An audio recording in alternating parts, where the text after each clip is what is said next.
Bismillahirrahmanirrahim. Assalamualaikum warahmatullahi wabarakatuh. Alhamdulillahirabbil alamin.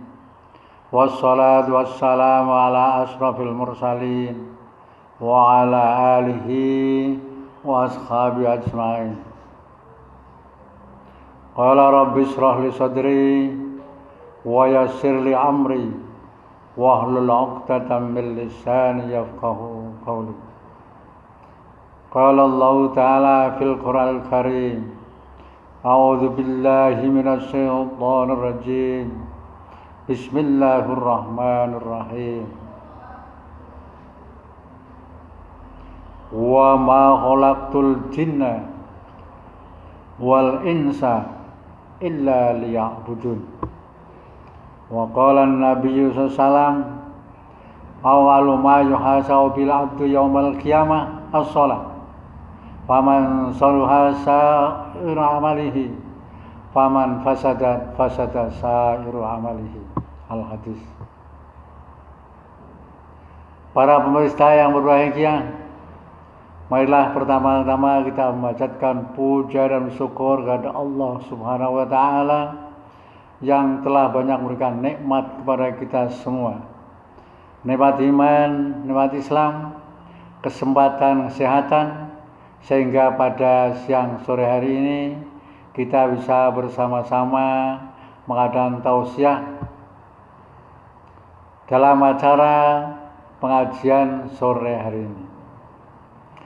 Kedua kalinya rahmat dan salam kita panjatkan kepada baginda Rasulullah Muhammad sallallahu alaihi wasallam sebagai nabi terakhir, sebagai nabi penutup zaman. Sudah tidak ada nabi lagi setelah beliau. Mudah-mudahan kita semua akan dapat syafaatnya besok di hari kelak kemudian. Amin ya rabbal alamin. Para pemirsa yang berbahagia, yang dirahmati Allah, untuk tausiah pada siang hari ini kami sampaikan judul tujuan Allah Subhanahu wa taala menciptakan manusia di dunia ini. Sesuai dengan firman Allah dalam surat Al-Zariyah ayat 56 disebutkan, a'udzu billahi minasy syaithanir rajim. Bismillahirrahmanirrahim. Wa ma khalaqtul jinna wal insa illa liya'budun. Yang artinya Allah tidak menciptakan jin dan manusia kecuali untuk mengabdi kepadanya, untuk beribadah kepada Allah Subhanahu wa taala. Dengan ayat 50 ini menjelaskan bahwa manusia diciptakan Allah di dunia ini hanyalah untuk mengabdi kepadanya, untuk beribadah kepadanya. Ibadah sendiri adalah suatu aktivitas yang diperintahkan oleh Allah dan Rasul-Nya. Apabila dikerjakan akan mendapatkan kebaikan pahala dari Allah Subhanahu wa taala. Surah Al-Fiqh membagi ibadah terbagi menjadi dua, yaitu satu ibadah mahdhah, yang dua ibadah ghairu mahdhah. Ibadah mahdhah adalah suatu ibadah yang langsung pada Allah Subhanahu wa taala, dari makhluk ke sang kholiknya, sang pencipta, yaitu pada Allah Subhanahu wa taala. Salah satu contoh ibadah mahdhah adalah ibadah sholat kita, sholat wajib yang sehari semalam 5 kali. Kemudian ada ibadah zakat, puasa bulan Ramadan, haji ke Baitullah bagi yang mampu. Ini salah satu contoh ibadah mahdhah. Itu ibadah yang langsung kepada Allah Subhanahu wa taala. Yang dua kalinya ibadah ghairu mahdhah, Ibadah karo madha ibadah. Ada nilai-nilai ibadah, tapi kita hubungan sesama manusia. Hubungan yang horizontal sama manusia. Salah satu contoh menolong kepada sesama manusia. Kemudian menghormati pada tamu, menghormati pada tetangga.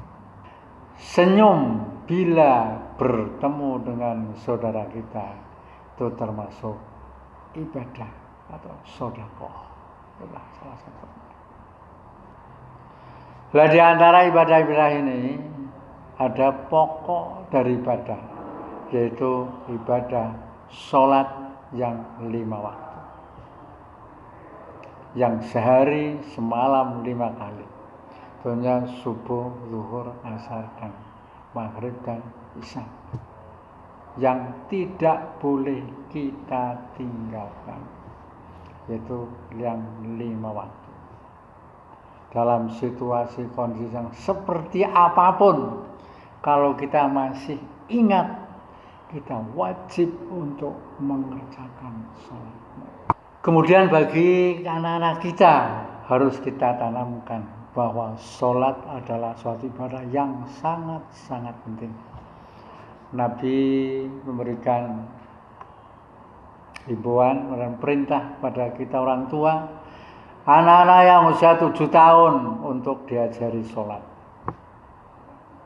Kalau umur 10 tahun belum mau sholat, Rasul memerintahkan untuk dipukul. Ya. Ini menunjukkan bahwa ibadah sholat ibadah yang sangat penting untuk dilaksanakan. Untuk itu, karena sholat sangat penting dan merupakan suatu pokok dari seluruh ibadah, hadis mengatakan, awwalu ma yuhasabu bil abdi yaumil qiyamah as-shalat. Faman salaha salaha sairu amalihi wa man fasada sairu amalihi.